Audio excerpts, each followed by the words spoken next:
So, I will be this continuation po nung report ni Ma'am Ivory nung nakaraan. Hindi po kami nakapag-report dahil meron po kami slack last time. So, I will be discussing about the mission, the purpose of HRM, as well as its function. So, let us first have the mission and purpose of HRM. So, its mission of human resources. It is the mission of human resources to support the total operation in meeting its goal through its valuable resources, which is its people. So, in order for us to achieve this goal, we have to spend time learning about our employees. Manager to take time to understand his employees, knowing their backgrounds, their values, have a greater impact on the employee's attitude, on employee motivation, developing stronger connection, and motivation. So, for example, some employees will share their knowledge about their interests outside the school. So, as a manager, you must be willing to listen to them, and remembering their likes and dislikes would be great, have a great impact. So, one best practices about it is employees' leisure activity can go along the way. Take time to ask questions about their general well-being. Ask how an employee spend their time. So, the simple act of asking demonstrate to employee that you truly care about them. So, one way to achieve this mission is to develop an attitude of teamwork and quality in our day-to-day operation. Another one is to create an atmosphere that fosters challenges, fun, safety, and cleanliness. So creating challenges can create a sense of excitement in the organization. It will boost individual or employees' productivity. So make it a habit to evaluate morale of your workplace. If it is suffering, a break for fun can lift spirit and boost success. So this opportunity that demonstrates excellent execution, a caring attitude, and a sense of urgency. So, you must act in proportion to the urgency. So, leaders communicate by example. So, you as a leader should demonstrate excellence in execution, caring attitude, and sense of urgency in order for your employee to demonstrate the same way. So, how are we going to do that? Specify the task to reduce confusion and improve judgment. Task clarification facilitates communication in leader-follower relationship. Next one is to respect team members' values that may be different from our own. So, nabanggit kanina yung dun sa gender and development about the stereotyping. So, diversity factors including ethnicity, race, culture, religion, gender, and age can contribute to the tendency of stereotyping in an organization. So as a manager, as a human resource manager, you must respect your team members since we have individual differences.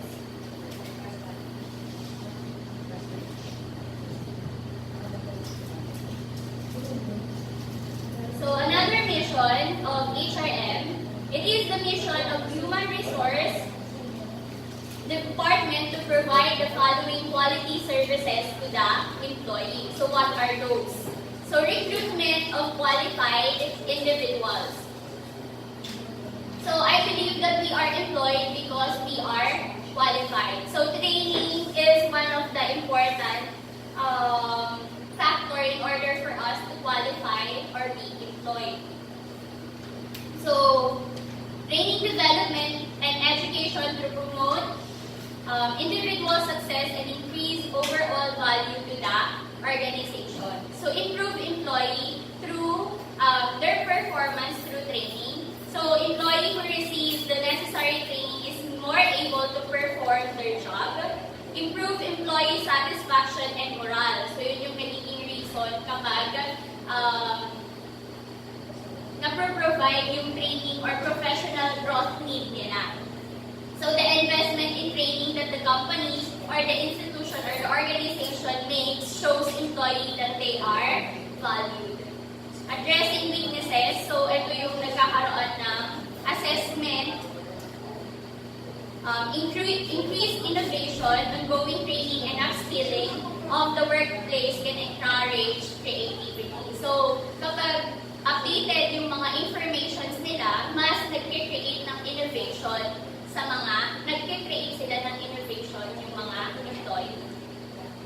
So, an important key point is in human resource management. So, human resource management views people as an organization, assets, and internal customer, and works to create job satisfaction and employees' efficiency and effectiveness.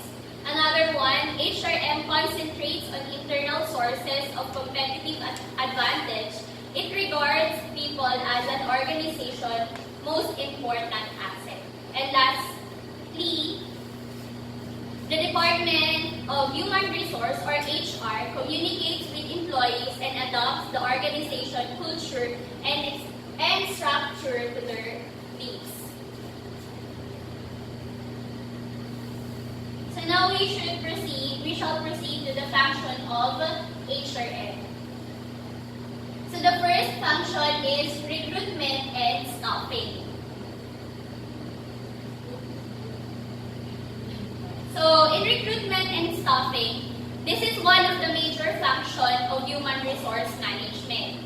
Human resource personnel shoulder the responsibility of getting the right kind of talent as per the requirement of the company. So recruitment is broadly divided into two parts. Attract the talent and later hire the right candidate. So initially, the human resource personnel have to understand the business model, yung goals nila, yung visions nila, and gauge that into the requirement of the organization and have recruitment strategy in place. Once this is done, they need to reach out to the candidates, filter the numerous application, and hire the most suitable candidates. Pero usually, nangyayari nga sa atin yung issue din kanina, which is mismatch. Another one is training and development. This is the second function of HRM. So when we say training and development, once the employees are hired, they need to be trained. Na-mention na natin kanina. Human resource management is responsible for assessing the training needs of the employees. Not only the new joiners, but also the tenured employees, but also need to be trained on the new technologies, on other required skills after promotion. So kahit na-promote na yung mga senior teachers natin or yung mga employees natin, we must provide din ng iba pang options ng trainings para mas mag-improve pa yung quality of education. Hindi lang yung puro yung mga bago yung ine-expose natin sa mga trainings, sa mga seminars. Many HR departments also provide leadership training. So, pwede rin mag-provide ng leadership training kasi nga, we must prepare them to be leaders. So, and professional development. HR also arrange for exams for the employees if required. So, nagkakaroon din ng assessment. And the third one, appraisals and performance management. So, appraisals and performance management. HRM conducts timely appraisal for the employees as per the policies of the organization. This includes evaluating the performance of the employees, giving them feedback and suggestions, generating appraisal reports, and passing it on to the higher management. So, ginagawa din natin ito through yung yung bago, RTMS, IACRF. So also, they keep the employees motivated to put their best foot forward and help them align their individual goals with the goals of the organization. So nagiging align yun para ma-achieve natin yung goals ng education if employees are properly appraised yung performance nila. Next one is payroll management. So, human resource specialists usually look after the compensation and benefits. Usually, kapag naririnig natin yung payroll management, ito na yun, compensation, benefits. So, provident fund, gratuity, medical insurance, tax deductions, reimbursement, bonuses, incentives, etc. It is also covered in payroll management. They also need to be updated on the government rules and policies. They conduct, so may mga ginagawang research and analysis of salary trends and pay practices in market and formulate the strategy and compensation plan. So ngayon, di ba, inaas ng mga act teachers na magkaroon ng increase para sa mga teachers, magkaroon ng additional benefits. Tapos nagkaroon din ng mga additional incentives nung nakaraang Teachers Day celebration. Anniversary bonus. Anniversary bonus. Donation goes. So, conflict resolution. So, conflict resolution, within an organization, there are different types of people with different educational background, so temperament and values. It is possible that the conflict may arise. So, the HR has to map a solution to the problems either between the employees or the employees and the management. So, hindi natin maiiwasan yung conflict. So, in this process, the HR also provide that there is no discrimination na nangyayari. And there is, none of the parties are disappointed and the function of the organization is not affected. And lastly, employee relation. So, employee relation management is majorly the responsibility of the HR specialist. They screen the candidature, interviews the people, etc. They are also in contact with the colleges and the placement cells. The biggest aim of the employee relation management is to ensure that there is a healthy relations between the employee and the employer. And the employees are satisfied with the organization. So in this process, the HR ensures that everything yung magkakasundo na naayos without discrimination among its employees at wala nagkakaroon ng dissatisfaction.